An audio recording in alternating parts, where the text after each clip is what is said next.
narinig nyo ba yung boses ng ibon? Grabe ang ibon dito guys, ang ingay-ingay. Parang nasa Pilipinas lang or mas maingay pa sa Pilipinas. Kasi ang mga ibon dito sa Hong Kong ay hindi talaga ginagalaw ng mga tao. Pati yung mga kalabaw, yung mga wild animals.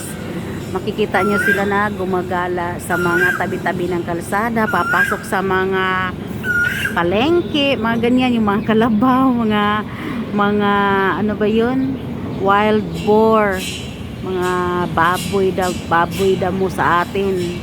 Ang dami-dami dito, daming hayop dito sa Hong Kong na walang nag-aalaga, wild lang sila. So andito tayo ngayon sa park guys, malapit sa aking alaga na eskwelahan kasi araw-araw tayo maghahatid, pero ngayon lang tayo nakapagtambay ng medyo matagal-tagal, no, kasi wala akong masyadong gawain sa araw na to. So dito sa Hong Kong, ano na ba? Guys, kasi nanibago ako sa ano kasi yung cellphone ko patayo pag nagbi-video, pero pag long videos talaga i-try ko na pahigain yung aking cellphone ko guys, isa lang. Alam nyo ba guys, nasa 6 na taon ko dito sa Hong Kong, hindi ako pinayagan ng amo ko na makagamit sa aking cellphone ng kahit anong oras.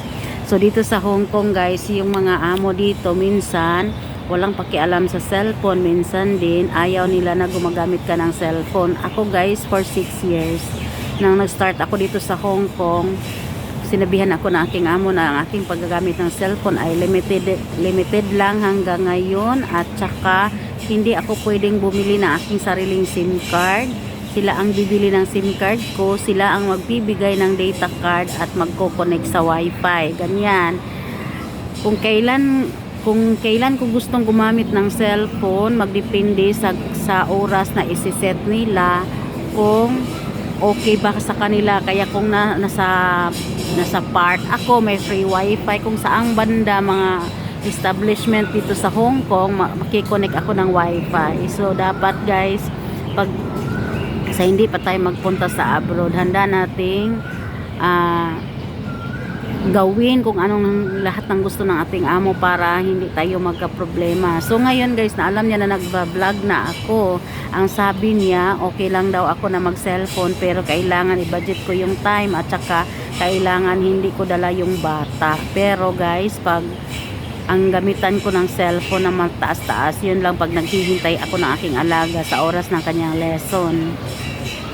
So dito sa Hong Kong guys, bihira lang yung makatagpo ka ng mga amo na mabait.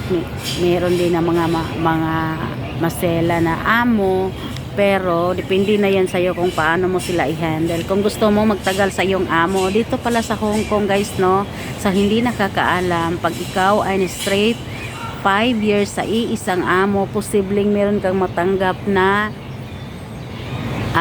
long service pay, pero hindi siya compulsory. Depende na yan sa amo, basta yan ang sabi ng gobyerno na magbibigay sila, pero depende na sa sitwasyon sa amo kung kaya ba nilang magbayad o hindi. May mga amo din kasi dito guys na hindi masyadong maraming pera. Yung amo ko tamang-tama lang. Tamang-tama lang sila. Pero mabait amo ko guys. So ano ba talaga ang dapat nating gawin pagdating dito sa Hong Kong? Paano mo malalaman ang mga rules at regulation dito sa Hong Kong? Alam nyo guys, sa mga hindi pa nakapunta dito sa Hong Kong, hindi pa nakapagtrabaho dito sa Hong Kong as a domestic helper, ibibase ko lang sa panahon na pagdating ko dito. Ang pagdating ko dito guys, no, ay pagdating pa lang namin sa airport, meron ng mga LGU ba yan o ano ba yung klaseng community na naghihintay sa mga first timer, at bibigyan ka ng booklet, parang notes siya, parang libro siya na naglalaman kung ano ang mga do's and don'ts dito sa Hong Kong. So hindi na natin kailangan pang magtatanong sa kahit kanino, basta't basahin mo lang yung buong aklat doon nakalagay kung ano ang dapat mong gawin at ano ang hindi dapat, ano ang mga benefits na matatanggap mo sa iyong amo, at ano ang bawal, mga hindi dapat gawin. So dito sa Hong Kong guys, huwag kang magpaniwala dun sa mga sabi-sabi sa mga training center Kasi papuntang Middle East yun eh. Yung mga gano'n na bawal kang tumitig sa iyong amo, mga ganyan-ganyan. Dito sa Hong Kong guys, pag hindi ka tititig sa iyong amo, pag hindi ka titingin sa iyong amo, ang ibig sabihin nila noon ay wala kang respeto.